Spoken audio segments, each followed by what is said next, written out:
Welcome back to Heal Inside and Out. Today, Dina and I are going to talk about fear. But before we get too far, we want to do a little trigger warning because with these conversations, we can get pretty real and raw as we share our own experiences about breast cancer. So if this is not for you today, my friend, please take care of you and just come back another time when you feel more up to it. So to begin our conversation about fear, Dina, let's dive in to those initial feelings of fear, the ones that come with that diagnosis of breast cancer. So when you first got the call, Dina, about your breast cancer diagnosis, what did you fear most? That's an amazing question to ask when you get that phone call. What came to mind for me was I was actually driving home from work when I got that phone call, and I had to pull over the side of the road. And at that moment, I didn't feel anything. There was no fear at all at that moment. But I also had a drive home, which was an hour long. So what happened to me is that I had this little tiny movie going across my forehead. And it was like, okay, how do I tell my husband? How do I tell my daughters? How do I tell my father and the family and friends and coworkers? And what ended up happening was the fear that really took over was, what do I do to survive? How do I live and beat this? And as I was driving home, of course, the tears were rolling down my face. And I said, I am not going to let this beat me. But what definitely came to mind, which actually happened throughout my journey, but that initial fear was, oh my gosh, I am not going to be loved. I might be judged because I had to take care of myself first. And that was one of the hardest things for me to do. Wow. Well, and those are such big things to fear, right? And they're overwhelming. Oh, And absolutely. when you think about what all of those things meant to you and how that felt, how did you approach navigating or solving for that? Like, how did you work yourself through that? Another amazing question. And when you sit here and think about it and look back on it, at first, I didn't know how to navigate it. All I kept saying is, I got to get through this. I got to find out what this truly is, what the treatment plan is, what's the surgical plan. How am I going to navigate this in a way that is comfortable and not so stressful for myself? And a lot of people thought I was crazy because I kept my life as normal as possible. And I don't like sometimes saying the word normal. And what normal was for me was going to work, still working out, still laughing about things, enjoying life. And that's how I started to navigate this. And as we go through some more episodes and we talk more and more about fear and how we really use certain tools and strategies to navigate it, that's when I started to figure it out. I love that too, because to your point, it's so much to navigate. There's so much unknown. And then to your point, you didn't know how to navigate it. So you just did something up front to figure out, okay, to me, normalcy is what I need. I love how you approach that. Thank you. So now, Maggie, how about when you first got that call about your breast cancer diagnosis? What were some of those fears big or small, that you ended up having to deal with, figure out, and navigate? Ah, boy. I literally can put myself back in my chair that I was sitting in when the nurse told me, she called, told me to sit down. Mm-hmm. And I remember hearing the words, "You have cancer," and not hearing much else that she was saying. Absolutely. We tend to do that a lot. Yeah. And so I heard the Charlie Brown want in the background. Excuse me. And I remember my first thought was, what if I'm not here for my daughter? What if I don't get to see her get married and have children? And what about my sons and my grandkids? And it was just like, but that I was a single mom for 10 years before I got married to my now husband. And we were so close. We are so close. Right. That was where my thought went, is what is it going to look like for her to live without me? And what am I going to miss out by leaving her this early? That was like my first overwhelming fear. So And with then, that, oh, go ahead. Sorry. no, I don't mean to interrupt you, but we Oh. might do that. Oh, we will, I'm I sure. I get so excited for the next question or the next thought. All right.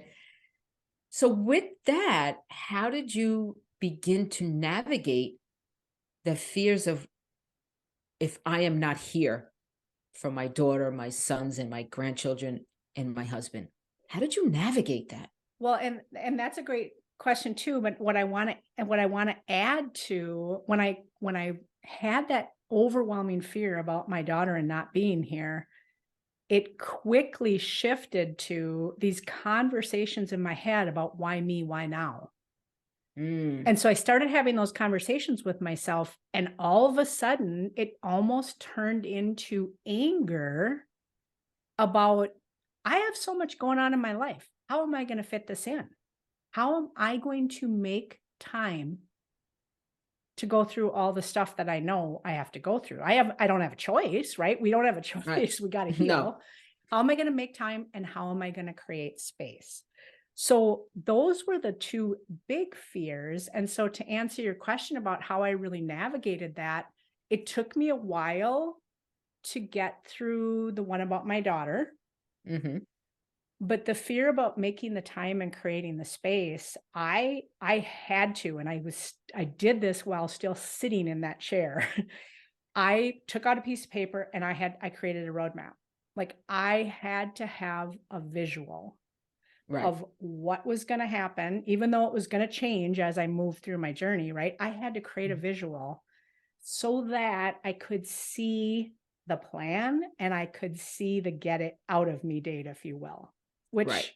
I had no clue. I just threw a dart at the wall and made up a date that I wanted. But creating that helped me to at least find some comfort in a finite thing. And it was a visual that I could see what treatments would happen when, and the whole, when is it going to be out of me? Because that was my hope and my goal, right? But it Right. also helped me celebrate the wins, which I think, as I moved through it, I relied on that roadmap so often that it helped me celebrate the wins when I got through stuff. And then it saved me a ton of time. So speaking of making time for all of this, it saved me a ton of time in updating people that were checking in on me and wanting to know where things were at. I could just send them a picture of the roadmap. So that was like my biggest thing that helped me got started in navigating so much of that upfront piece. We're here talking about navigating. And what came up for me was, we didn't have it all figured out. It was an ongoing process of Absolutely. navigating. And even today, being in remission, we're still navigating. Because there are certain fears that still show up. Right. And yeah, they're different fears, right? And we're just navigating the new stuff. So it's fear. I think you and I could talk about fear for hours, and we will, given future episodes, not in this one, right? Exactly. But what I would like to, it's a great point you make there, Dina, and I'd love to ask you for, like, fear is such a big word. It's such an all-encompassing word. What is your perspective on fear at a high level? Like, what's your perspective on it as a feeling? Well, I have to admit my perspective is really about it being so personalized. My fear could be different from somebody else's fear. The way that I perceive a certain fear and not really give it too much attention might be very crucial and upsetting to somebody else. And what really we need to do is really find out and identify what the fear is at its core. And that is something that we learn as we go through this journey. You just don't turn around and say, oh, I'm afraid of this, without finding out some of the back end history to it, so to speak. So the perspective of fear, to me, is different for everybody. Everybody's so different. Well, and you're So it's making me, really, yeah, I'm sorry. huh? You're making me No, think of that whole concept of peeling back the onion, right? Because exactly. sometimes the fear might seem like it's this over here, but oh, when we really dive deeper, it's something completely different. So I love that. I love that perspective on it. So Maggie, give us your perspective. It might be similar to mine. It might totally be different because, like I said, we're so unique. Yeah, and I do, I love what you said. So, and I agree. I feel like fear has at times taken over my thought. It can be so overwhelming. It can take over our thoughts, right? Yes. But my perspective is, if we let it, and we have a choice, and it's not an easy choice. No. And that choice, first of all, requires we're aware. Sometimes we're not even aware of those thoughts that are the fearful thoughts, right? So my perspective is really about that choice, and it does matter what we focus our thoughts and energy around, because it creates momentum, right? If we're thinking all these fearful thoughts, we're creating momentum behind the fear or the worries.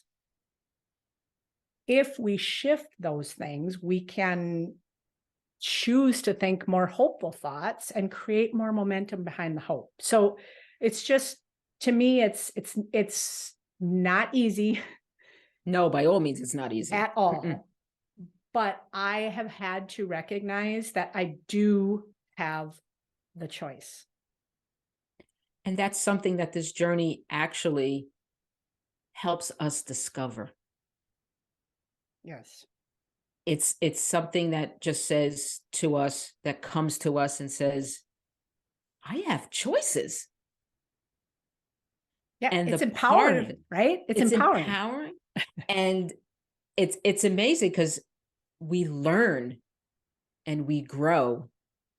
And it's like you just said, empowering to know that I do matter. I do have a choice, and it's mine, and I own it.